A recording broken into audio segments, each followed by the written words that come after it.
So good evening to everyone. Welcome to the class. Good evening, Good sir. evening, sir. So Good evening, today, sir. good evening. So today we are going to see about referencing styles. Sir So एक doubt था। हाँ जी बोलिए।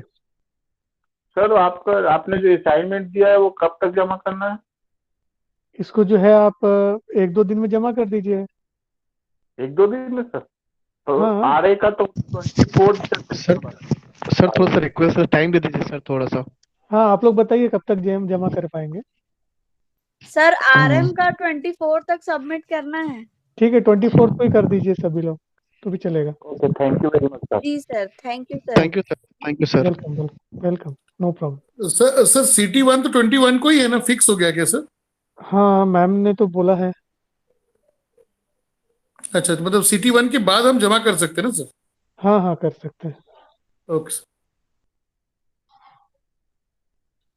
चलिए। So today we'll see about referencing styles. So what is referencing?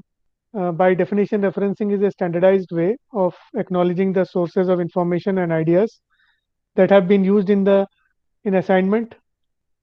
In assignment का मतलब होगा जो आप literature बना रहे हैं, that you are creating, उसमें and allows the sources to be identified. So it is an honest way of telling the audience or the reader that the contents that you are inspired from is coming from a particular source. So acknowledging the source and acknowledging the author of the source is very important क्योंकि एक honesty बताता है. This is a code of conduct that we all academicians follow whenever we are doing some kind of a presentation, whenever we are writing some literature. If we are inspired from some other literature or other sources, we definitely put some referencing about that. So it is a kind of an honesty or kind of a code of conduct which is being followed throughout the academic community, and this is appreciated. So it's a standard way. It is a standardized way of acknowledging the sources of information. So when to refer? Using others' images and videos. If we are inspired from that, we are citing them or we are using them in our literature, then definitely we should cite them. Quoting others' words, uh, the words which are. Sir references से related एक question पूछना है मुझे। जी बोलिए बोलिए बोलिए। Sir जैसे वहाँ पे डीसी में लोग बैठेंगे वहाँ पर, और जैसे हम लोग रेफरेंस का ही एक स्लाइड वगैरह या सब कुछ, जैसे हमने 30 रिसर्च पेपर निकाला और उसमें से हमने स्लाइड बना के वहाँ पे प्रेजेंट कर रहे हैं, लेकिन वहाँ पे जो भी बोर्ड मेंबर बैठेंगे अगर वो हमसे पूछते हैं कि ये तो आपने रिसर्च पेपर का उठा के आपने स्लाइड बना के प्रेजेंट कर रहे हैं, आपने क्या किया? अगर ये ऐसे पूछते हैं तो उसका एक अप्रोप्रिएट आंसर क्या करेंगे हम वहाँ पर? देखिए दो टाइप का रिसर्च पेपर बना सकते हैं आप। एक है लिटरेचर रिव्यू, रिव्यू पेपर या सर्वे पेपर बोलते हैं, ठीक है। जो सर्वे पेपर होगा that will be inspired by others who have already done the same thing in different ways. तो जैसे आप जो से फॉर एग्जांपल एक छोटा सा एग्जांपल बता रहा हूँ कि मशीन लर्निंग एल्गोरिदम यूज करके आप फोरकास्टिंग कर रहे हैं, से स्टॉक मार्केट फोरकास्टिंग कर रहे हैं जैसे फजी लॉजिक यूज कर रहे हैं और साथ में कुछ एक मशीन लर्निंग टेक्निक यूज कर रहे हैं, कंबाइन करके जो है उसको आप फोरकास्टिंग ऑफ स्टॉक मार्केट कर रहे हैं। सो अब यहाँ पे जो है आप इसका जो है सर्वे करेंगे। सर्वे करने के बाद आपको 50 पेपर्स मिलते हैं जिन लोगों ने मशीन लर्निंग और फजी लॉजिक दोनों यूज करके स्टॉक मार्केट फोरकास्टिंग किया है। तो अब लिटरेचर सर्वे जो आपने किया है उसका एक आप एक समरी बनाएंगे। समरी बनाते वक्त हम क्या करते हैं कि एग्जैक्टली हम जो है कॉपी पेस्ट नहीं करते हैं। We never copy paste the content. हम जो है कंटेंट को पैराफ्रेज करते हैं। वी पैराफ्रेज द कंटेंट, मतलब उसका मीनिंग वही रहेगा लेकिन उसका जो ग्रामर है, उसका जो सेंटेंस मेकिंग है वो डिफरेंट हो जाएगा, but the meaning will remain the same. और उसको यूज करके हम क्या करते हैं, समराइज करते जाते हैं। हर एक जैसे 50 पेपर हमने पढ़ा है जो machine learning and fuzzy logic use करके फोरकास्टिंग कर रहा है, स्टॉक मार्केट फोरकास्टिंग कर रहा है, तो उसका जो कंटेंट है उसको एक समरी जैसे जिस्ट बना के हम अपने लिटरेचर रिव्यू में अपने वर्ड्स में लिखेंगे। और ये जैसे लिखते शुरू करेंगे फिर रेफरेंस भी देते जाएंगे कि ये हम लोग ने यहाँ से समझा है, ये हम लोग ने यहाँ से समझा है। ऐसे करते करते सबको रेफरेंस देते हुए, साइटेशंस देते हुए आगे बढ़ते जाएंगे। तो इसमें हम एक चीज़ का ध्यान रखते हैं कि जब हम सर्वे पेपर बनाते हैं तो वो हम अपना व्यू रखते हैं। सर्वे पेपर में हमेशा हम क्या करते हैं, जो हम लोग ने जहाँ से भी कंटेंट पढ़ा है उस कंटेंट को as it is copy paste नहीं करते हैं। अगर as it is copy paste करते हैं तो प्लेगरिज्म में आ जाता है और वो अलाउड नहीं है। हम as it is copy paste कभी नहीं करेंगे। हम जो है कॉपी उसको जो है पैराफ्रेज करते हैं, उसके मीनिंग को जो है वही रखते हुए लेकिन सेंटेंस को डिफरेंट कर देते हैं, ग्रामर और सेंटेंस को थोड़ा सा डिफरेंट करते हैं जिससे कि एग्जैक्टली कॉपीड नहीं लगना चाहिए लेकिन मीनिंग वही निकलेगा उसका। तो ये हो गया एक टाइप का पेपर जिसको बोलते हैं हम लोग रिव्यू पेपर। ठीक है, रिव्यू पेपर बोलेंगे या तो सर्वे पेपर बोला जाता है। और दूसरा टाइप का पेपर होता है एक काइंड ऑफ ए प्रोजेक्ट। तो प्रोजेक्ट में क्या रहेगा कि आपने जहाँ से सीखा, जैसे फॉर एग्जांपल आपने कहीं से इंस्पिरेशन लिया कि जो है एक पर्टिकुलर मशीन लर्निंग एल्गोरिदम और फजी लॉजिक का कॉम्बिनेशन से हम स्टॉक मार्केट फोरकास्टिंग कर रहे हैं। 3-4 पेपर्स को आपने समझा और उसमें से आपको एक रिसर्च गैप मिला और रिसर्च गैप को यूज करके आपने खुद का एक कोई टेक्निक बनाया कंबाइन करके फजी लॉजिक और मशीन लर्निंग को, और स्टॉक मार्केट फोरकास्टिंग आप कर रहे हैं। तो वो एक कंटेंट आपको जो बन जाएगा that will be your kind of A project that you have created. तो वो एक टेक्निकल पेपर अलग टाइप का कैटेगरी का बनता है, वो टेक्निकल पेपर कहलाएगा। ठीक है, तो दोनों में ध्यान ये रखना पड़ता है कि जो भी हम चीज़ें इंस्पायर होकर लिख रहे हैं वो as it is copy paste नहीं करना है, उसको पैराफ्रेजिंग करके ही हमेशा रखना है। क्योंकि क्या होता है कि जैसे आप अपना थीसिस बनाएंगे तो उसमें एज इट इज अगर कॉपी पेस्ट करते हैं तो वो जो प्लेगरिज्म चेक करने वाला सॉफ्टवेयर है वो आपको तुरंत बता देगा कि नेट पे से कहाँ से आपने उसको लिया है। तो उससे क्या होता है कि आपका जो अप्रूवल है थीसिस का वो वहीं पे रुक जाएगा, क्योंकि एक लिमिट तक 20% से ज़्यादा प्लेगरिज्म अलाउ नहीं करते हैं।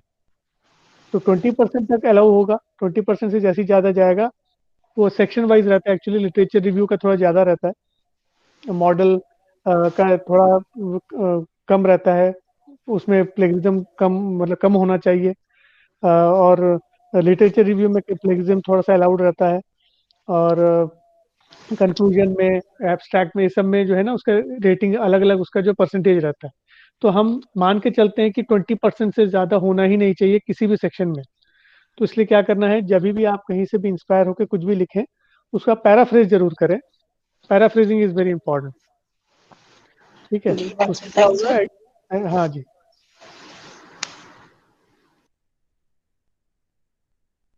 जी और कुछ पूछना है? No sir, no sir. ठीक ठीक, चलिए। सो जो हमने पैराफ्रेजिंग जो है, जैसे यहाँ पे भी लिखा है paraphrasing other words and ideas. तो जो दूसरों ने जो भी लिखा है उसको अपने वर्ड्स में लिख लेना, जिससे कि वो एग्जैक्ट कॉपी ना दिखे लेकिन उसका मीनिंग सेम रहता है। तो ये सभी सिचुएशंस में हम रेफर जरूर करेंगे, हम रेफरेंसेस जरूर डालेंगे और जिसको बोलते हैं साइटेशन जरूर करना है। रेफरेंसिंग आप कहाँ कहाँ से कर सकते हैं? You can refer from book, encyclopedia article, newspaper and magazine, website, online encyclopedia article, audio visual information, personal communication, email वगैरह जो है कम्युनिकेट होता है पर्सनल कम्युनिकेशन में आ जाएगा, फोटो एंड इमेजेस। तो जहाँ से भी आप इसको रेफर कर रहे हैं आप उसका साइटेशन जरूर देंगे, उसको मेंशन जरूर करेंगे कि source of referencing should be mentioned. अब यहाँ पे एक और चीज आती है, जैसे हम कुछ साइंटिफिक आर्टिकल लिख रहे हैं तो उसमें क्या होता है कि कुछ फॉर्मूलेज हम लिखते हैं। फॉर्मूलेज को भी जो है लिखते वक्त ध्यान रखना पड़ेगा, क्योंकि हम एग्जैक्टली एज इट इज फॉर्मूले लिखेंगे। अगर कोई बेस फॉर्मूला है तो एग्जैक्टली सेम वैसे ही लिखना पड़ेगा, लेकिन हमने कोई सिंथेसाइज किया अपना खुद का फॉर्मूला तो हम लोग उसको नहीं साइट करेंगे तो भी चलेगा, क्योंकि हमारा खुद का कंटेंट है। तो जो भी हमारा खुद का क्रिएटेड कंटेंट होता है उसको साइट नहीं करने से भी चलेगा, लेकिन जो कंटेंट एज इट इज हम कहीं से ला रहे हैं तो हमको उसको रेफर करना बहुत ज़रूरी है। तो साइंटिफिक पेपर में जो है ये चीज़ करना बहुत इंपॉर्टेंट होता है, because everything is available on the web, so it can be caught very easily. So why should be reference to avoid plagiarism? जैसे अभी मैं डिस्कस कर रहा था, प्लेगरिज्म का मतलब यही है कि we are trying to copy somebody some idea from some others idea and we are not mentioning whose idea it is. सो उस टाइप के सिचुएशन को प्लेगरिज्म में कैलकुलेट काउंट किया जाता है. So we should avoid plagiarism because जो standard journals होते हैं, जैसे जो जर्नल्स SCI जर्नल्स हैं, जो जर्नल्स जो है स्कोपस इंडेक्स जर्नल्स हैं, उनका जो क्राइटेरिया होता है, जो उनका जो टेक्निक होता है चेक करने का, वो ऐसा रहता है कि अगर बाई चांस उनको प्लेगरिज्म मिलता है से 25% से ज़्यादा ओवरऑल पेपर पे, ओवरऑल पेपर में अगर 25% से ज़्यादा उनको प्लेगरिज्म मिल जाता है, तो वो उस आर्टिकल को रिजेक्ट कर देते हैं, राइट आउट रिजेक्ट कर देते हैं. और अगर हमने दोबारा, जैसे हमको एक और मौका मिलता है, तो जैसे हम दूसरे मौके में भी अगर प्लेगरिज्म 25% से ज़्यादा दिखेगा ना, तो हम लोग को वो ब्लैकलिस्ट कर देते हैं. तो हम फिर अब कभी भी उस पर्टिकुलर जर्नल में हमारा आर्टिकल कभी भी प्रिंट नहीं कर पाएंगे. तो प्लेगरिज्म एक ऐसा चीज़ है जो एक ऑफेंस माना जाता है एकेडमिक वर्ल्ड में. So we should avoid plagiarism. So whenever we are getting inspired from any source, we should always mention the source. Next है to trace the origin of the ideas. So it is because researchers are reading our articles, so researchers should get the trace of the origin of our ideas, from which our ideas are getting generated. So इसलिए origin trace करना जरूरी है, क्योंकि वहाँ से नए दूसरे researchers को नए नए आइडियाज भी मिल सकते हैं. इस कारण से it is just to promote the academic development. Next है to support our voice in academic writing. So what we are trying to explain in our article, is it based on facts? Is it based on proven ideas? Is it based on proven experiments? तो अगर वो proven है, that means already it is being done. उसके basis पे मैं अपना अगर काम करके दिखा रहा हूँ, तो मैं जो कर रहा हूँ उसका बेसिस जो है वो कॉन्क्रीट है. अगर मैंने कोई चीज़ करके बताया जिसका कोई बेसिस हमको दिख नहीं रहा है, तो वो हवे पे रहेगा. इसका मतलब उसका जो ऑथेंटिसिटी है वो खराब हो जाता है.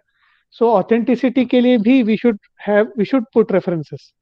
तो अगर रेफरेंसेस अच्छे से दिया जाए, तो हमारे वर्क का ऑथेंटिसिटी भी बहुत बढ़ जाता है.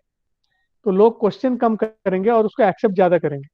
अगर हमने रेफरेंसेस बहुत कम दिए हुए हैं, तो लोग क्वेश्चन बहुत ज़्यादा करेंगे और उसको बिलीव कम करेंगे. The arguments. So naturally, we have some proofs which are being already done. So if I am putting an argument, I am putting an hypothesis. So I have a supporting proof or supporting argument for that. That is, उन सब papers में ये चीज़ हो चुका है. They are already done. So I am doing like this. तो हम अपने आर्गूमेंट को वैलिडेट कर सकते हैं. हम ये कह सकते हैं कि हम जो है इमेजिनेशन पे नहीं चल रहे हैं, हम कुछ कॉन्क्रीट एविडेंस पे काम कर रहे हैं. नेक्स्ट है to acknowledge others work. It's very important, because if you are say somebody steals my work, somebody copies my work and publishes by his own name, then I will be offended. So it is ये कहना चाहिए हमारे मेरे से वो नाइंसाफी हो जाएगी, मतलब मेरे ऊपर नाइंसाफी हो जाएगी. अगर मैं किसी और के वर्क को अपना बोल के पब्लिश कर दूं, तो वो उस पर्टिकुलर व्यक्ति का नाइंसाफी हो जाएगा. सो एक म्यूचुअल होता है कि हम ना तो किसी और के साथ नाइंसाफी करेंगे, ना तो अपने आप से नाइंसाफी होने देंगे. तो ये दोनों चीज़ों को ध्यान में रखते हुए हम लोग जो रेफरेंसिंग जरूर देते हैं. That is the importance of referencing in academic world, and it is very important. Next जो है रेफरेंसिंग एंड साइटेशंस. ये साइटिंग जो होता है, ये दोनों साथ साथ चलते हैं, बिकॉज जहाँ पे भी आप साइटेशंस दे रहे हैं उसका एक पर्टिकुलर रेफरेंस जरूर होना चाहिए. सो इट इज़ बोलना चाहिए to sides of the same coin. So reference में जो detailed description of the document रहता है, from which we have obtained our information. So there we put the name of the authors, the year of publication, the journal name or the conference name where the paper was published or the article was published, the title of the article, the volume number, the page numbers, everything we have to mention in the reference. So in reference, what we do is we put a detailed description of the source. Referencing is a way of demonstrating that you have done that reading and a valid source you have read from. So वो आपका authenticity भी बताता है कि आप एक सही जगह से पढ़ रहे हैं. ठीक है, अगर आपने सही चीज पढ़ा है तो नेचुरली आप सही चीज प्रोड्यूस भी करेंगे. Citing means acknowledging within your text. So within the text अगर हम एक्नॉलेज करते हैं कि इस पर्टिकुलर ऑथर ने ये चीज बताया था, उसको मैंने समझा है और मैंने लिखा है, तो दैट इज साइटेशंस. उसको साइटिंग बोलते हैं. So acknowledging within your text the document from which you have obtained your information. So this is honestly speaking कि दैट मैंने यहाँ से जो है इस नॉलेज को एक्वायर किया था, और इस नॉलेज को एक्वायर करने के बाद मैंने अपना कुछ इसमें से इन्फ्रेंसेस निकाले. सो आपको सोर्स बता देना है, दैट इज साइटेशन, साइटिंग जिसको बोलते हैं. और साइटिंग करने के बाद उसका डिटेल जो है वो रेफरेंस सेक्शन में आप उसका डिटेल डिस्क्रिप्शन डालते हैं. So these are the two important things, reference and citing. They are the two sides of the same coin. अब रेफरेंस और बिब्लियोग्राफी में क्या डिफरेंस है, ये अपन ने ऑलरेडी डिस्कस किया हुआ था, फिर से मैं डिस्कस कर देता हूँ. The terms references and bibliography are often used synonymously, but there is a slight difference between them. Very minute difference होता है in the meaning. So references are the items that we have read and specifically referred to, cited in our work. So we have cited those articles in our text. So जितने सारे citations हैं, जैसे अगर मैंने 50 citations लिखे हैं, site किए हैं मेरे टेक्स्ट के अंदर, तो 50 रेफरेंसेस उसके करस्पॉन्डिंग होने चाहिए. मतलब वो 50 से 51 नहीं होना चाहिए. ठीक. तो 50 अगर मैंने साइटेशंस किए हैं अपने टेक्स्ट के अंदर, तो 50 रेफरेंसेस में होने चाहिए. वो 49 या 51 नहीं हो सकता, एग्जैक्टली सेम होना चाहिए. ठीक है. And your list of sources at the end of the assignment will be headed as references, और रेफरेंसेस हेडिंग करके हम उसको डिटेल बताते हैं कि कहाँ से हमने साइटिंग किया था. ठीक. बिब्लियोग्राफी में क्या होता है, it is a list of everything you have read, whether or not you are referencing, you have referred it specifically in your text. ठीक. So it is not necessary that each and everything that you put in the bibliography should be cited in the text that you have written. So bibliography section जो होता है काफी liberal होता है. उसमें वो सभी चीजें हम लिख देते हैं जहां से हमने इंस्पिरेशन लिया था. जरूरी नहीं है कि वो हमारे टेक्स्ट में हम उसको साइट करें. Normally contain sources that have been cited and also those found to be influential but decided not to cite. So we have decided not to cite, but we got inspiration from that. We got some ideas from that. So we are not using the exact ideas, but we are inspired. So we are putting them in the bibliography, not in the text. Citing नहीं कर रहे हैं उसका, लेकिन वो bibliography में उसको mention जरूर कर रहे हैं.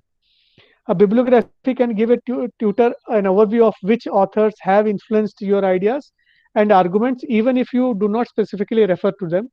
So it helps other researchers to get ideas. So the inspiration that you are getting from some authors, some articles or some text or some sources can help other researchers to get new ideas. That is why bibliography is beyond the citations that we have done. So bibliography के अंदर वो सब चीजें उससे ज्यादा रहेगा जो आपने साइट किया अपने टेक्स्ट में. ठीक. रेफरेंसेस क्या होगा, एग्जैक्टली जितना साइट किया था एग्जैक्टली उतना ही रेफरेंसेस में डालना पड़ेगा, वो रूल है. बिब्लियोग्राफी में जितना भी साइटेशंस आपने दिए हैं टेक्स्ट में वो तो डालेंगे ही. अगर आपने 50 साइटेशंस दिए हैं अपने टेक्स्ट में, तो 50 बिब्लियोग्राफी में जरूर होंगे, उनके सभी रेफरेंसेस आप बिब्लियोग्राफी में जरूर डालेंगे. उसके ऊपर भी हो सकता है और 20-25 ऐसे कुछ चीजें हो जिसको आपने साइटेशन नहीं किया है लेकिन उससे इंस्पिरेशन पाया है, तो उनको भी आप बिब्लियोग्राफी में डाल देते हैं. तो आपका बिब्लियोग्राफी क्या हो जाएगा, 50 से 70 मतलब 50 साइटेशन है, उसके ऊपर सोच लीजिए 20 आपका इंस्पिरेशन है, तो टोटल 70 एंट्रीज हो जाएंगी बिब्लियोग्राफी में. लेकिन अगर रेफरेंसेस बना रहे हैं तो एग्जैक्टली 50 रहेगा, उसमें और एक्स्ट्रा वो 20 नहीं आएगा. ठीक. सो जितना नंबर ऑफ साइटेशन उतना ही रेफरेंसेस, जितना नंबर ऑफ साइटेशंस उससे उतना ही बिब्लियोग्राफी, एंड अबव दैट भी हो सकता है. It can be more than that. So bibliography is more liberal.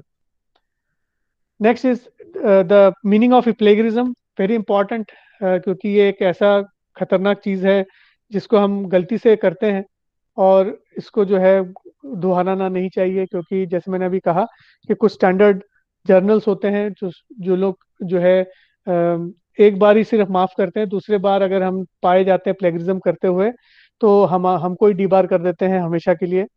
तो इसलिए जो है ये एक तरीके का क्राइम माना जाता है in the academic world. So meaning of plagiarism is the practice of taking someone else's work or ideas and passing them off as our own. So that is a very bad thing. So we should not perform any kind of plagiarism. We should always give the source from which we are getting the inspiration. So the verbatim copying means word to word copying जिसको बोलते हैं. So the verbatim copying of others' work without acknowledgement is plagiarism. A close paraphrasing of others' Sir? work by, हाँ जी बोलिए. Sir ये plagiarism मतलब बहुत हद तक अपना ये जो कॉपीराइट का जो फंडा रहता है उससे मैच करता है क्या? बिल्कुल बिल्कुल एकदम मैच करता है, वही चीज है. ठीक. सो आप अगर जैसे आप ट्राई करके भी देख सकते हैं, जैसे यूट्यूब में आप एक कहीं से वीडियो लाइए, यूट्यूब का ही एक वीडियो लाइए और अपने चैनल में उसको पब्लिश कर दीजिए, तो इमिडिएटली 1 दिन या 2 दिन के अंदर ही आपको एक ईमेल आ जाएगा कि आपका जो ये है क्या बोलते हैं, वीडियो जो आपने अपलोड किया था वो कॉपीराइट एक्ट के अगेंस्ट में जा रहा है और उसको उस वीडियो को ब्लॉक कर दिया गया है बाय यूट्यूब. तो ये अच्छा. हाँ, ये कॉपीराइट के अंदर में आता है. This is a copyright act, मतलब कहना चाहिए क्राइम जैसा आता है.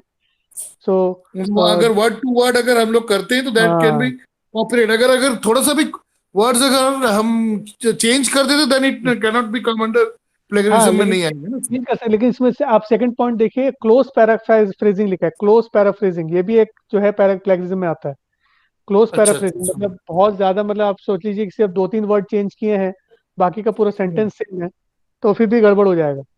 पूरे सेंटेंस को चेंज करना पड़ेगा. ठीक अच्छा है. सर. ओके. पूरे सेंटेंस को ऑल्टर करना पड़ेगा in so that the meaning remains the same but the grammar and other things are good, मतलब एक्सेप्टेबल, मतलब ग्रामर भी गलत अच्छा, नहीं होना चाहिए. वो भी रहता है, क्योंकि जो स्टैंडर्ड जर्नल्स होते हैं वो ग्रामर पे भी ध्यान देते हैं. वो आपको ग्रामर ठीक करने के लिए बोलेंगे. वो अगर ग्रामर अच्छा सही सर. नहीं है तो उसको जो है आपको वापस कर देंगे, आर्टिकल को बोलेंगे कि आप ग्रामर ठीक करके फिर रिपब्लिश करेंगे. तो इंग्लिश जो है जिनका बाई चांस अगर वीक है ग्रामर, जिनका इंग्लिश ग्रामर अगर वीक है, स्पीकिंग स्किल्स और राइटिंग स्किल्स अगर वीक है, तो I will suggest that go on for some online English reading writing course. Technical reading writing, मतलब सिंपल रीडिंग राइटिंग से ज़्यादा टेक्निकल रीडिंग राइटिंग कोर्स को आप कर लें ऑनलाइन, तो ज़्यादा बेटर रहेगा. अगर जिनका वीक है उनके लिए सजेस्ट कर रहा हूँ. बिकॉज जब आप अपना थीसिस लिखना शुरू करेंगे, you have to write a lot of things you have to write in English, complete English. And also Okay, when sir. you are presenting your work, then also complete English you have to use. वहाँ पे Hindi use करने से हो सकता है वो उल्टा पड़ जाए या इम्प्रेशन जो है बिगड़े, ऐसा भी होता है कई बार. वैसे अवॉइड, मतलब उतना ज़्यादा इस एरिया में छत्तीसगढ़ रीजन में उतना नहीं है, बट देन ऑल्सो आपको तब ध्यान रखना पड़ेगा व्हेन द एक्सटर्नल कम्स, जो फाइनल वाइवा होता है वहाँ पे अच्छा सर. ये throughout you have to explain everything in English. We have to answer the questions also in complete English. जब तक जो पूछने वाला हिंदी में ना पूछे तब तक हिंदी में जवाब ही नहीं देना. तो ये हमको बहुत ध्यान रखना पड़ता है. सो Okay, sir. तो इसके लिए जो है इंग्लिश का थोड़ा सा ट्रेनिंग होना ज़रूरी है. एक प्रैक्टिस होना, ये लिखने का प्रैक्टिस होना चाहिए, पढ़ने का प्रैक्टिस होना चाहिए. So that can be practice easily. Newspapers daily अगर पढ़ा जाए, या आर्टिकल्स आप पढ़ें, जो टेक्निकल आर्टिकल्स हैं उनको आप डेली अगर पढ़ें, बोल बोल के पढ़ें, that also improve the English. मतलब स्टैंडर्ड जर्नल्स जो SCI जर्नल्स हैं, जो फ्रांसिस एंड टेलर के जर्नल्स हैं, और जो स्कोपस इंडेक्स वाले जर्नल्स हैं, उनके आर्टिकल्स को रीड करें. They have standard English, good English रहता है उसमें. सो वो देट आर बेटर. वो फॉरेन ऑथर्स के जितने भी टेक्निकल पेपर्स होते हैं उनको आप अगर रीड करें तो that helps to improve the English. And also it helps to understand how to write technical paper. Then plagiarism comes into play when we are copying others' ideas without acknowledging them. The unacknowledged quotation sir of मेरा others. एक question था. हाँ जी, बोलिए बोलिए. Sir actually मैंने एक paper publish किया था जी. और फिर उस पेपर को अगेन मैं दूसरे में भी पब्लिश, दूसरे जर्नल में भी पब्लिश करना चाह रही थी. तो on that time they asked me about plagiarism. Hello, आपका आवाज दब गया मैम. Yes sir. हाँ हाँ, आप ठीक है. So on that time they asked me about plagiarism report. तो सर जो ऑनलाइन जो सॉफ्टवेयर अवेलेबल है, जब मैंने उनसे मतलब रिपोर्ट जनरेट किया, so it is saying no plagiarism is there, but already my same paper is in another journal, मतलब दूसरे में आईजेआर में था, और दूसरा जब मैंने स्कोपस के लिए किया तो वो प्लेगरिज्म रिपोर्ट उन्होंने मांगा। तो उसमें सर ऑनलाइन में जो सॉफ्टवेयर अवेलेबल है उसमें तो वो दिखाया ही नहीं कि मतलब प्लेगरिज्म है। तो सर ये मतलब स्कोपस और ये कहाँ से फाइंड आउट करते कि प्लेगरिज्म है करके? देखिए, जैसे CSV2 में भी एक प्लेगरिज्म चेकिंग का सॉफ्टवेयर है, उसको सब्सक्राइब करना पड़ता है। एक्चुअली जो प्लेगरिज्म चेकिंग का सॉफ्टवेयर होता है ना, वो जो होता है बड़े बड़े कंपनीज जो है बनाते हैं, कस्टम मेड सॉफ्टवेयर ओके। होता है, और वो उसका सब्सक्रिप्शन जो होता है कई लाख रुपीस ईयरली रहता है। अच्छा सो सर, जो वो, ऑनलाइन अवेलेबल है वो ऐसी है, वो मतलब फ्री वो है, वो यूजफुल दैट नहीं? इज ना वो उसमें उतना ऑथेंटिसिटी नहीं होता है, फ्री ऑफ चार्ज ओके। रहता है उसका ऑथेंटिसिटी। हाँ, अगर ऐसा कोई जो है आप प्लेगरिज्म चेक करने का सॉफ्टवेयर अगर ऑनलाइन अवेलेबल है कुछ सब्सक्रिप्शन दे के, जैसे कि आपको हो सकता है कुछ मंथली सब्सक्रिप्शन मांगे, आप मंथली सब्सक्रिप्शन दे के उसको 1 महीने के लिए ले लिया और फिर चेक किया अपने कंटेंट को, तो फिर ओके वो फिर सही बताएगा, तब फिर वो डिटेल में बताएगा सर, करेक्ट। क्योंकि कुछ डेफिनेशन जैसे होते हैं पेपर में, कुछ डेफिनेशन लिखा जाता है तो वो जी डायरेक्टली हम कॉपी करते हैं बुक जी से जी ही, जी तो हाँ जी हाँ। उसको डेफिनेशन को तो खुद नहीं डिफाइन कर सकते, तो इन दैट हाँ केस तो प्लेगरिज्म जनरेट हो गई। हाँ, मतलब with in 40 words, with in 40 words अगर एग्जैक्टली कॉपी कर रहे हैं तो डबल कोट्स लगा के उसको कॉपी करके दे सकते हैं, विद ओके एक्नॉलेजमेंट, एक्नॉलेजमेंट के साथ, साइटेशंस के साथ, कि ये मैंने okay exactly sir. Word to word मैंने वहां से लाया है, but not more than 40 words. Okay sir. हाँ, तो तब अलाउ होता है। ठीक। और जो सॉफ्टवेयर है वो देखिएगा, CSV2 के पास एक सॉफ्टवेयर है, और कुछ कुछ हमारे इंजीनियरिंग कॉलेजेस में भी सॉफ्टवेयर है प्लेगरिज्म, हम लोग मतलब वो उसको सब्सक्राइब करके रखे हैं। तो आप अच्छा। लोग के जैसे हम जैसे आप लोग का BIT है, अपना रिसर्च सेंटर, हम्म। ठीक है, तो आप सभी लोग मिलके अगर एक एप्लीकेशन लिखें BIT रिसर्च सेंटर को, कि जो है प्लेगरिज्म चेकिंग का सॉफ्टवेयर होना चाहिए हमारे पास, अगर ओके। है तो ठीक है, अगर नहीं है तो फिर उसके लिए आप एक लेटर, रिक्वेस्ट लेटर दे सकते हैं, so that the company, the research center purchases the software for your benefit। Okay वो चीज सर, किया जा सकता है। हाँ, तो अब अभी जब क्योंकि मैं, सर वो बहुत हाँ इंपॉर्टेंट होता है एट द टाइम जी when we are writing our जी हाँ जी हाँ, थीसिस। ये बहुत नेसेसरी है, बहुत इम्पोर्टेंट है, हाँ। और यस सर। एक्सट्रीमली इम्पोर्टेंट है बोलना चाहिए। जब मैं अपना थीसिस बनाया था तब BIT में कोई भी प्लेगरिज्म चेकिंग सॉफ्टवेयर नहीं था, अभी का मेरे को पता नहीं है। तो अभी अगर आप थोड़ा पता लगा के देखें, अगर प्लेगरिज्म सॉफ्टवेयर अभी भी नहीं है तो आप रिक्वेस्ट कर सकते हैं, अभी से रिक्वेस्ट कर देंगे तो आपका जब थीसिस बनना शुरू होगा तो बहुत आसानी से आप उसको चेक कर पाएंगे। Okay sir. ठीक है, मैंने ओके सुना सर। था शंकराचार्य कॉलेज में है करके, मैंने से सुना था, अब मेरे को कंफर्म नहीं है, मैंने से सुना था कि वहाँ पे है एक प्लेगरिज्म सॉफ्टवेयर, उन लोगों ने सब्सक्राइब करके रखा हुआ है। तो क्योंकि आपको प्लेगरिज्म रिपोर्ट जमा करना ही पड़ेगा, वो यस सर। आपको इनिशियल फेजेस में करना ही पड़ता है, फिर वो जाके फिर जो है फाइनली जब चेक होता है ना, वो CSV2 में फिर से चेक होता है। तो ओके। अगर वही सॉफ्टवेयर अगर हमारे कॉलेज में हो तो आपको फिर चिंता करने की कोई जरूरत नहीं पड़ेगी, प्लेगरिज्म यस सर, बिल्कुल चेक हो जाएगा। ठीक है, तो आप क्योंकि आप लोग मैंने के सुना पास, सर अगर प्लेगरिज्म फाइंड आउट होता है और वो अगर रिजेक्ट हो गया तो फिर हाँ again we have to wait for 1 or 2 year। हाँ हाँ, वो फिर जो है वो एक्सपेक्ट कर दिया जाता है कि आपने जो काम किया था वो कॉपीड है, हाँ। तो naturally you need 1 year or 2 or 1.5 years to do the research work again. तो ओके वो सर, तो मान ये जाते पता हैं। कैसे चलेगा सर कि बीआईटी में है या नहीं? अब वो आप लोग को एक बार मतलब रिसर्च सेंटर में एक बार जाके या फोन से आप बात करके पूछिए, है ना। पद्मावती मैडम से? आप पद्मावती मैडम से पूछ लीजिए, वो तो डीन R&D हैं, वो बता पाएंगे।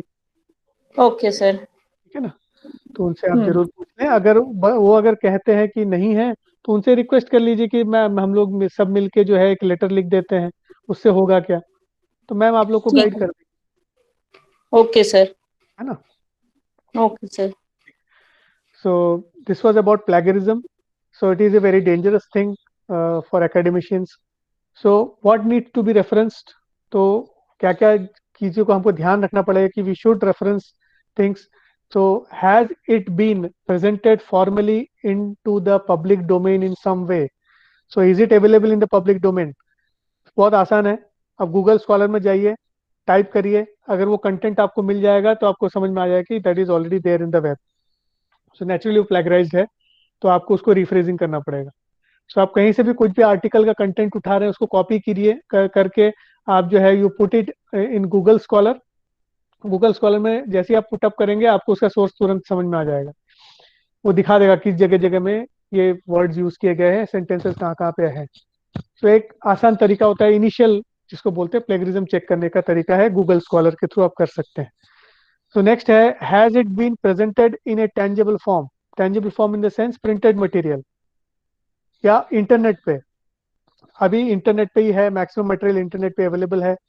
जैसे आप अपना थीसिस भी अगर बनाएंगे, जब कंप्लीट होगा आपका थीसिस, तो भी आपको उसको जो है शोध गंगा करके यूजीसी का वेबसाइट, उस पर अपलोड करना पड़ेगा आपके थीसिस को पीडीएफ फॉर्मेट में, उनके पीडीएफ फाइल बना के उनके फॉर्मेट पे सेट करके आपको पूरे थीसिस को अपलोड करना पड़ेगा। So my thesis is also uploaded in Shodh Ganga. So everybody has to upload it. So every thesis that is going to be published is available in the internet nowadays. तो अगर वो चीज़ है तो that means naturally उसको reference करना ही पड़ेगा। अगर उसमें से आप कुछ आर्टिकल कुछ कंटेंट उठा रहे हैं तो it has to be referenced. So thus someone has have an ownership of it. Look for a named author or writer or organization, including a website or host. तो यहाँ पे ध्यान रखिएगा, हो सकता है ऑथर ना हो लेकिन ऑर्गेनाइजेशन हो सकता है जिसने उसको ओनरशिप लेकर रखा है, कॉपीराइट। या तो अगर ऑर्गेनाइजेशन नहीं है तो एक वेबसाइट जरूर होगा जो उसको होस्ट कर रहा है, ठीक है। तो ये चीज को ध्यान में रखना पड़ता है कि हम लोग को कहीं से भी अगर ऐसे पता लग जाए कि कोई भी ओनर है जो इसका जो कंटेंट हम लिख रहे हैं उसका ओनर है, तो नेचुरली उसको रेफरेंस, उसको साइट जरूर करना है, उसका इंफॉर्मेशन ओपन करना जरूरी है। So is the information presented in the source in question outside the realm of common knowledge, ठीक। सो सर हाँ जी, हाँ जी। सर अगर हमने साइट किया किसी का, कोई वर्क हमने पहले से साइट किया किसी का, जी। तो क्या वो प्लेगरिज्म में काउंट होगा सर, कि वो परसेंटेज में काउंट होता होगा? सपोज मैंने किसी का हाँ वर्क मैंने लिखा, उनको हाँ मैंने रेफरेंस भी दिया, हम्म। तो क्या वो प्लेगरिज्म में आता है सर वो? नहीं आएगा, अगर आपने उसको रेफर कर दिया, आपने बता दिया कि मैंने ये जो चीज़ है ना, इस पर्टिकुलर ऑथर ने ये किया था, जी तो मैंने जी वहां से सर। इस चीज़ को लिया है, इस आइडिया को वहां से लिया है। तो वो जो सॉफ्टवेयर है वो उसको काउंट नहीं करेगा परसेंटेज में? नहीं, नहीं करेगा, नहीं करेगा। जी जी सर जी। ठीक है। अच्छा, एक और चीज़ होता है इसमें, सेल्फ प्लेगरिज्म भी होता है।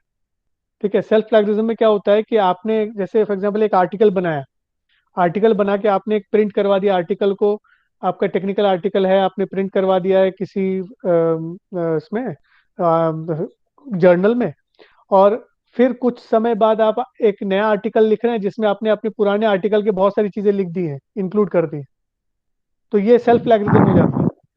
जी ठीक है। तो जी वो सर। सेल्फ प्लेगरिज्म जो होता है ना, वो काफी हद तक टॉलरेबल रहता है, लेकिन उसमें एक दिक्कत क्या आती है कि आप जो है, जो ऑलरेडी क्रिएटेड वर्क है, उसी को वापस अगर लिख के बोलें कि ये नया वर्क हो रहा है, तो वो गलत हो जाता है। फिर आप ही का वर्क है, जैसे फॉर एग्जांपल 1 साल पहले आप ही ने वर्क किया था, और उसी वर्क को आप फिर से अब 1 साल बाद प्रिंट करवा रहे हैं ये बोल के कि ये नया वर्क है, तो that is again comes under plagiarism. Okay तो सर। प्लेगरिज्म में आ यस सर। जाता है, तो दैट इज नॉट अलाउड। वो जो है बड़े बड़े जर्नल जो होते हैं वो तुरंत पहचान जाते हैं।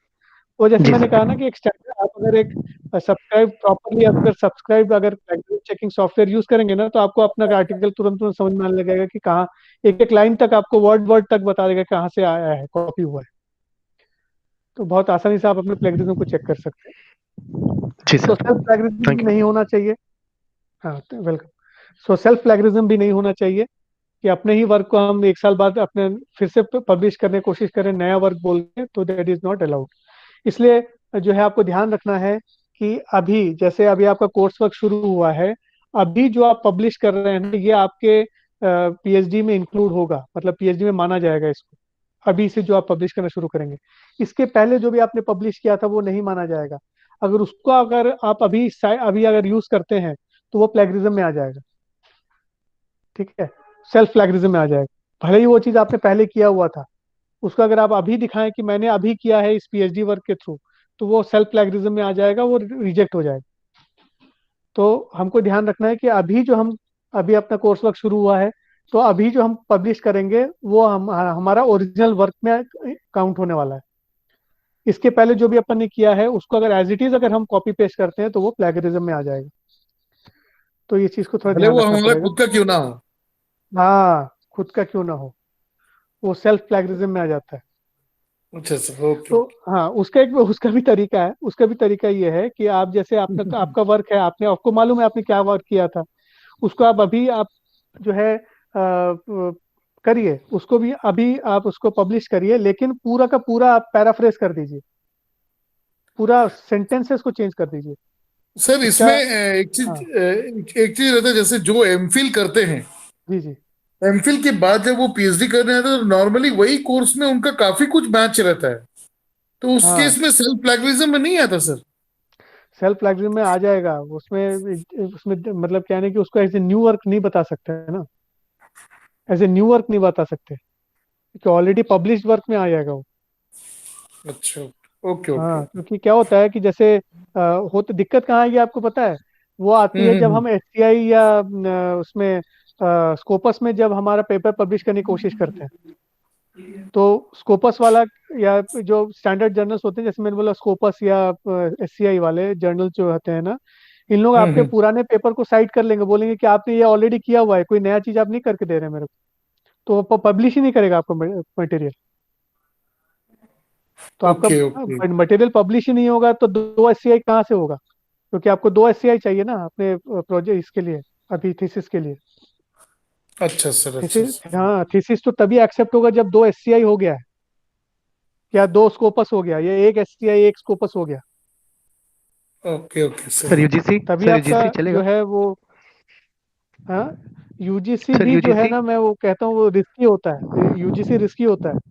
क्यों कह रहा हूँ, ओके। क्योंकि यूजीसी में जो है, जैसे आज आपने कुछ पब्लिश किया है, चलो अभी आपके यूजीसी के लिस्ट में दिखा रहा है, लेकिन जी। पता लगे कि एक साल बाद वही जो है जर्नल यूजीसी की लिस्ट से गायब हो गया है, उसको ओके ब्लैक लिस्ट कर दिया यूजीसी ने, तो आप खुद ही फंस जाएंगे। ओके। तो आपको जी लगेगा जी। कि आपका दो आर्टिकल जो दो जर्नल में छप चुका है, आप निश्चिंत हो जाएंगे। लेकिन जैसे ही आप सबमिट करने बैठेंगे अपना थीसिस, तो आप पता लगेगा कि क्योंकि वहाँ फिर से चेक होता है, जैसे आप जर्नल को अपना अपना थीसिस को सबमिट करेंगे तो फिर से चेक होता है कि वो इंडेक्स है कि नहीं यूजीसी में। तो वहाँ पे पता लगेगा कि यूजीसी से इंडेक्सिंग से बाहर निकल गया आपका आर्टिकल जो है, आपका जो जर्नल था, तो आपका पूरा थीसिस इनवैलिड हो जाएगा। फिर आपको वेट करना पड़ेगा, क्योंकि आपको फिर से जो है उसको पब्लिश करना पड़ेगा, फिर वो छपेगा नहीं छपेगा, कितने समय में प्रिंट होगा, फिर आपका फिर थीसिस को आपको फिर से लेके जाना पड़ेगा। तो उसमें क्या होगा कि आपका समय नष्ट हो जाएगा। तो ओके सबसे सर बेस्ट मैं क्या होता है, हाँ, सर हाँ, हम लोग तो फर्स्ट टाइम कर रहे हैं, तो कहीं भी हमने तो पेपर पब्लिश किया नहीं है, तो एग्जैक्ट इसका हाँ, प्रोसेस होता क्या है, चाहे जर्नल हो या आर्टिकल्स हो या रिसर्च पेपर को पब्लिकेशन कराने के लिए किसी भी पब्लिकेशन पे क्या प्रोसेस होता है, उसका एग्जैक्ट क्या करना होता है उसके लिए? इसमें बहुत सिंपल सा प्रोसेस है कि जैसे मैंने अभी जैसे बार बार बोल रहा हूँ, एससीआई और स्कोपस, ये दो ही चीज़ के बारे में बार बार मैं कह रहा हूँ। सो जर्नल्स जो होते हैं ना, वो या तो एससीआई में जो है अप्रूव्ड होने चाहिए। एससीआई का एक इंडेक्स लिस्ट होता है, एससीआई का एक इंडेक्स लिस्ट होता है जिसमें जर्नल्स के नेम्स रहते हैं। तो वो जर्नल्स के नेम्स जो हैं उसमें आपको प्रिंट करना है, अपने पब्लिश करना है अपने पेपर को, ये चीज़ ध्यान रखना है। एससीआई का भी एक इंडेक्स होता है और एक स्कोपस का इंडेक्स होता है। इन दोनों में ही जो जर्नल्स के लिस्ट होते हैं, पहले तो उनको आपको आइडेंटिफाई करना है। फिर वो, जैसे फॉर एग्जांपल आपने एक पर्टिकुलर जर्नल को आइडेंटिफाई कर लिया जो आपके रिसर्च एरिया के साथ मैच करता है। जैसे फॉर एग्जांपल मेरे को स्टॉक मार्केट फोरकास्टिंग करना है यूजिंग फजी लॉजिक, तो मैं फजी लॉजिक वाले जर्नल्स को सर्च करूंगा एससीआई और स्कोपस में। सोचो मेरे को जो है एक जर्नल मिल गया एससीआई में, एससीआई लिस्ट में, जो फजी लॉजिक के ऊपर पेपर्स को पब्लिश करता है। तो मैं क्या करूंगा, उस जर्नल के वेबसाइट पे जाऊंगा। हर जर्नल का खुद का एक वेबसाइट होता है, उस पर्टिकुलर वेबसाइट पे आप जाएंगे। उस वेबसाइट पे जाने के बाद आपको मिल जाएगा एक लिंक मिल जाएगा वहीं पे कि फॉर ऑथर्स। तो फॉर ऑथर्स वाले लिंक पे जैसे ही आप जाएंगे, उसको क्लिक करेंगे, तो वहाँ पे आपको पूरा डिटेल मिल जाएगा कि आपका जो है जो आर्टिकल है वो कैसा दिखना चाहिए, उसका कंटेंट आपको कैसे बनाना है, और उसमें जो है वो PDF फॉर्मेट में देना है कि वर्ड फॉर्मेट में देना है कि लेटेक्स फॉर्मेट में देना है, और उसका सैंपल भी दिया हुआ रहेगा। आपको सिर्फ अपने कंटेंट को उस फॉर्मेट में डालना है और उस पर्टिकुलर जर्नल को सबमिट कर देना है। उसके चार्जेस भी होते होंगे सर? जनरली SCI और स्कोपस फ्री ऑफ चार्ज होते हैं जनरली, लेकिन कुछ कुछ जर्नल जो है वो पैसा मांगते हैं। हम लोग उतना पैसा खर्च नहीं कर पाएंगे क्योंकि वो डॉलर्स में रहते हैं। कुछ कुछ जर्नल्स तो काफ़ी महंगे होते हैं, जैसे कुछ कुछ जर्नल जो है पाउंड्स में चार्ज करते हैं, 100 पाउंड। कई तो जर्नल 100 पाउंड चार्ज करते हैं। 100 पाउंड मतलब आप सोच लीजिए 100 × 100 कितना हो जाएगा, 10,000 शायद, जी सर। है ना। तो 10,000 रुपये मांगेगा एक पेपर को पब्लिश करने के लिए।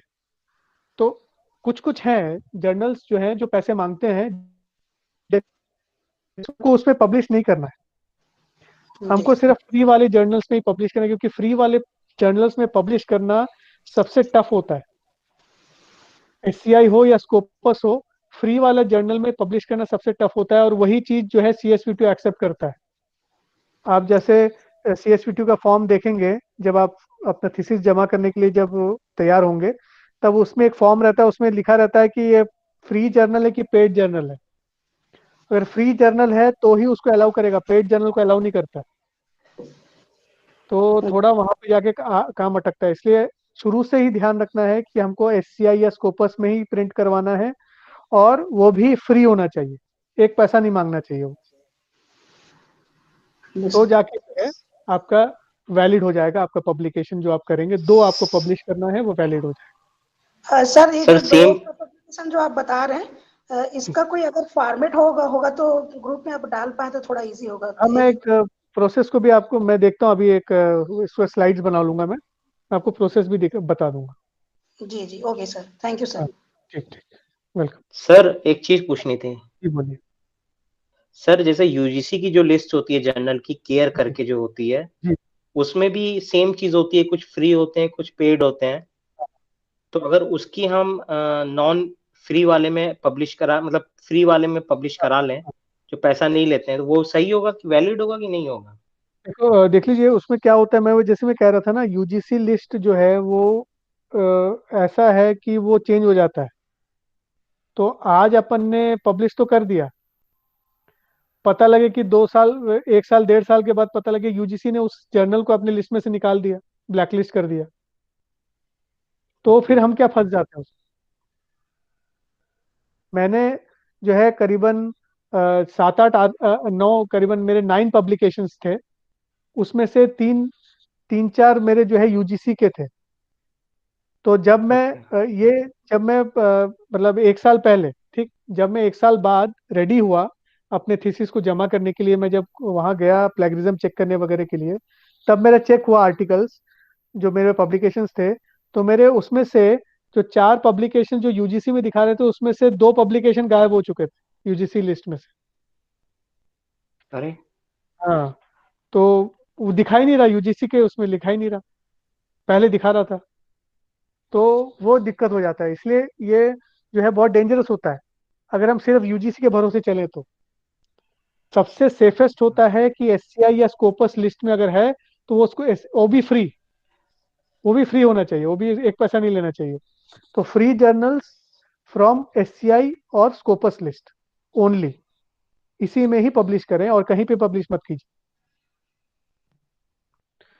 सर ऐसा नहीं सकता जिस टाइम हमने पब्लिकेशन कराया अपने जर्नल को, तो कुछ कंफर्मेशन या कुछ मिलता होगा ईमेल आईडी में या जो भी? हाँ बिल्कुल मिलता है। तो वो वाला जो है जिस टाइम हम थीसिस अपना सबमिट करेंगे, तो वो उस टाइम वाला जो प्रूफ दिखाएंगे वो हमें कंफर्म नहीं करेंगे वो? नहीं नहीं, पॉइंट दिक्कत वहीं पे आ जाती है कि उन लोग क्या बोलते हैं, मतलब फंसने वाली बात है। मतलब उन लोग क्या बोलते हैं कि जब आप चेक कराने आएंगे तब वो UGC लिस्ट में दिखना चाहिए। या ओके सर। मतलब उसमें क्या होता है, देखिए अब उल्टा भी हो सकता है। पता लगे कि आपने जर्नल्स को, वो UGC लिस्ट का है, आपने वहां पे जब चेक कराने गए तो UGC लिस्ट में दिखा रहा है, और जब आप अपने थीसिस को पब्लिश कर दिए, सब कुछ हो गया, आपका अवार्ड हो गया PhD, तो पता लगे वो UGC लिस्ट में से गायब हो गया। वैसे भी हो सकता है, लेकिन वो किस्मत वालों के साथ होता है। ठीक है, तो उस चक्कर में जाना ही नहीं है। मेरा कहने का ये मतलब है कि जो मेरा एक्सपीरियंस कहता है कि एससीआई या स्कोपस इंडेक्स वाला फ्री जो जर्नल से सिर्फ उसी को उसको वो आप वो करिए, पिन पॉइंट करिए, उसी पे कंसंट्रेट करिए, यूजीसी के चक्कर में मत जाइए। क्योंकि जो एससीआई या स्कोपस इंडेक्स जर्नल्स होते हैं ना, वो यूजीसी में 100% इंडेक्स रहते हैं, यूजीसी में उसका रहता ही है रेफरेंस 100%। ठीक है, तो इसीलिए जो है स्कोपस या एससीआई के लिस्ट पे ही जाएं, और वो भी फ्री वाले जर्नल्स, पेड वाले जर्नल्स में बिल्कुल मत जाइए। सिर्फ फ्री वाले journals which are in UGC, which are in Scopus और एससीआई, उसी पे जाके अपना पब्लिश करिए। उससे आप जो है सेफ रहेंगे, 100% सेफ रहेगा आपका पब्लिकेशन। और मेहनत करना है तो जो है एक सही जगह पे मेहनत करें तो बेटर है, क्योंकि 2 एससीआई निकाल लेना एक बहुत बड़ी बात है। मतलब एक एससीआई निकालना ही एक बहुत बड़ी बात होती है, 2 निकाल लेना मतलब गंगा स्नान हो जाता है। तो 2 निकाल लें, एससीआई या स्कोपस, तो आप समझ लीजिए कि आपका जो है रिसर्च कंप्लीट हो गया है। मतलब you are free to submit your research. ठीक है, तो उसमें और भी कोई क्वेश्चन भी नहीं करेगा, उसमें जो भी आपका रिसर्च होगा इट इज डाउटलेस हो जाएगा आपका रिसर्च। ठीक, सो एनी मोर डाउट्स?